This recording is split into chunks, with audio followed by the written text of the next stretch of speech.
आप सभी के समक्ष प्रस्तुत है अभिलाषा हिंदी एकेडमी की प्रस्तुति अल्टीग्रेड हिंदी के प्रैक्टिस सेट। हम 5 प्रैक्टिस सेट लगा चुके हैं आज अभी से पहले। आज की कक्षा में हम देख रहे हैं छठवीं प्रैक्टिस सेट।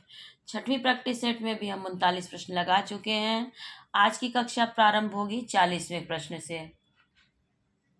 देखिए, छठवीं प्रैक्टिस सेट का ये 40वां प्रश्न है और हमारी कक्षा का आज का पहला प्रश्न होगा। पर इससे पहले, इसे शुरू करने से पहले आप सभी से रिक्वेस्ट है, पहली बार चैनल पर आए हैं या अभी तक चैनल को सब्सक्राइब नहीं किया तो जरूर से जरूर लाइक शेयर सब्सक्राइब और कमेंट करना ना भूलें। कोई प्रश्न हो हिंदी साहित्य या व्याकरण से संबंधित तो आप कमेंट सेक्शन में जरूर पूछें। पहला प्रश्न है आज की कक्षा का, श्रीहर्ष द्वारा रचित नैषधीय चरितम में किस रीति की प्रधानता है? तो श्रीहर्ष द्वारा रचित नैषधीय चरितम में वैदर्भी रीति की प्रधानता है। प्रस्तुत पंक्तियों के रचयिता हैं प्रेम निकेतन श्री बनहि आई गोवर्धन धाम, सयो शरण चित चाहि कै जुगल स्वरूप ललाम। ये पंक्तियां हैं कवि रसखान की। बनारसी दास चतुर्वेदी के रेखा चित्र हैं, रेखा चित्र सेतुबंध उपर्युक्त दोनों या स्मारिका। तो उपर्युक्त दोनों हैं, रेखा चित्र और सेतुबंध दोनों ही बनारसी दास चतुर्वेदी के रेखा चित्र हैं। भारतीय संविधान के किस अनुच्छेद के आधार पर 1955 में राजभाषा आयोग की नियुक्ति की गई थी? तो भारतीय संविधान के आधार पर 1955 में अनुच्छेद 344A के अंतर्गत राजभाषा आयोग की नियुक्ति की गई थी। इनमें से कौन सी रचना कालिदास की नहीं है? अभिज्ञान शाकुंतलम, मालविकाग्निमित्रम, विक्रमोर्वशीयम या प्रतिभा नाटकम। तो प्रतिभा नाटकम कालिदास की रचना नहीं है, बल्कि प्रतिमा नाटकम इनकी रचना है। आचार्य रामचंद्र शुक्ल ने किस कवि को कठिन काव्य का प्रेत कहा था? तो आचार्य रामचंद्र शुक्ल ने केशवदास को कठिन काव्य का प्रेत कहा है। घुमक्कड़ शास्त्र यात्रा वृत्त के लेखक हैं। घुमक्कड़ शास्त्र यात्रा वृत्त के लेखक राव सांकृत्यायन हैं। इनमें से कौन सा कथन सही नहीं है? संचार अनेक माध्यमों में अनेक भाषाओं का प्रयोग होता है, सही है। विदेशों के कार्यक्रम भी भारतीय भाषाओं में प्रस्तुत किए जा रहे हैं, जिनमें पात्र और दृश्य विदेशी हैं, केवल भाषा भारतीय है, भी सही है। विदेशों में भारतीय कार्यक्रमों को भारतीय पात्र और कथानकों के साथ वहाँ की भाषा में प्रसारित किया जाता है, ये भी सही है। संचार माध्यमों में एक ही भाषा का प्रयोग होना चाहिए, ये कथन सही नहीं है। वेड़ी संहार नाटक का अंगी रस है वीर रस, और इसमें भीम द्वारा द्रौपदी के केशों को संवारने की कथा का वर्णन किया गया है, बांधने की। सुजान चरित के रचयिता है, सुजान चरित कवि सूदन की रचना है। शब्द की वह शक्ति जिससे वाच्यार्थ प्रकट होता है कहलाती है अभिधा शब्द शक्ति। क्रिया का आधार सूचित करने वाला कारक है। क्रिया का आधार सूचित करने वाला कारक अधिकरण कारक है। क्रिया अधिकरणों इसका सूत्र है। अनुज्झित धवलतापि सरागैव भवति यूनाम दृष्टि। यह सूक्ति किस ग्रंथ से संबंध रखती है? तो यह उक्ति कादम्बरी सुख नासोपदेश से संबंध रखती है। निम्नलिखित रचनाओं को उनके रचनाकारों के साथ सुमेलित कीजिए। प्रेम पथिक रचना है जयशंकर प्रसाद की, गीतिका सूर्यकांत त्रिपाठी निराला की, सांध्य गीत महादेवी वर्मा की और गुंजन सुमित्रा नंदन पंत की रचना है। सही युग्म चिन्हित कीजिए। वैदर्भी माधुर्य गौड़ी माधुर्य, इसमें वैदर्भी रीति वैदर्भी में माधुर्य गुण होता है, तो ये हमारा सही सुमेलन है।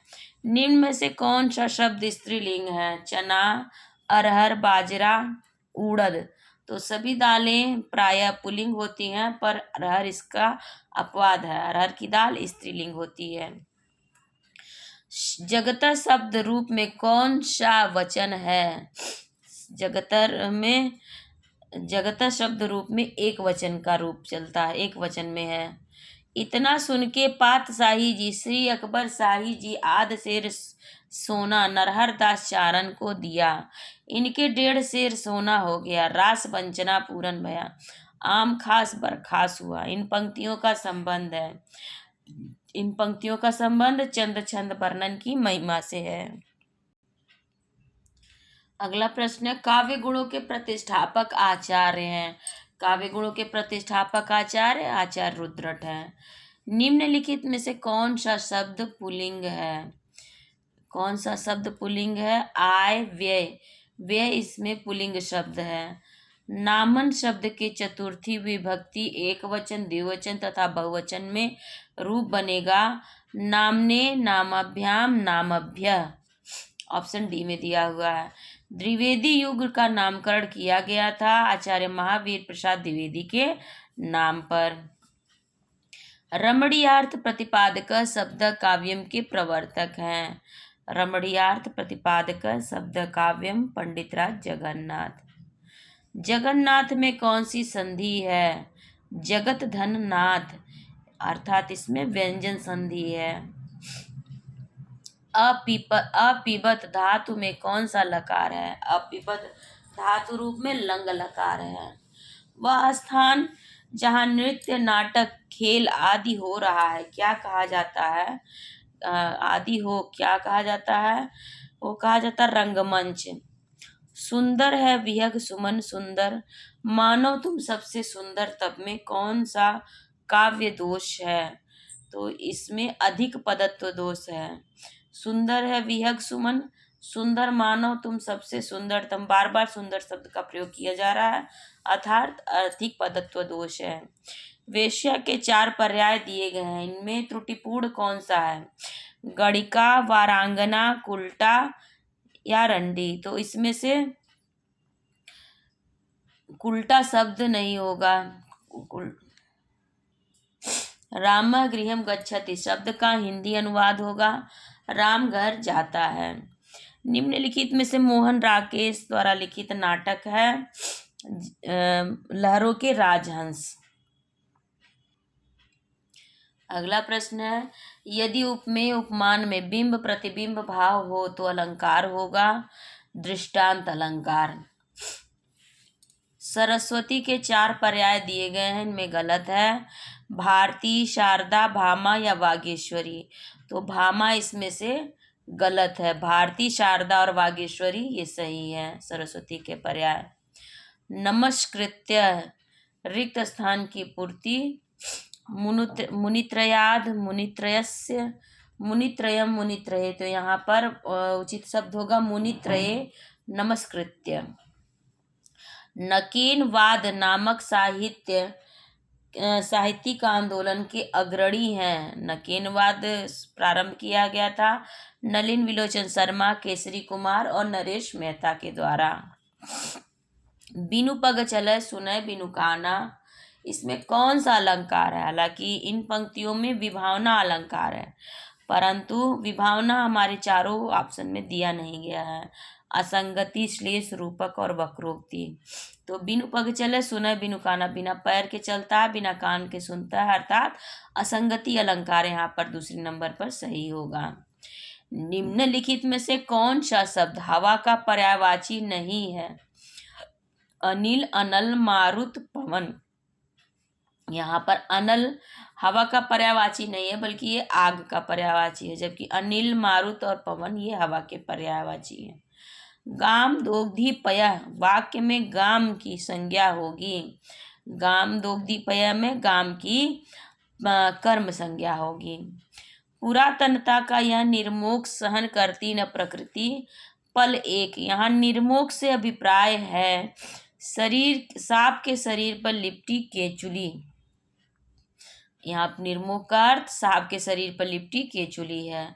छप्पय में होते हैं प्रथम 4 चरण रोला के और अंतिम 2 चरण उल्लाला के।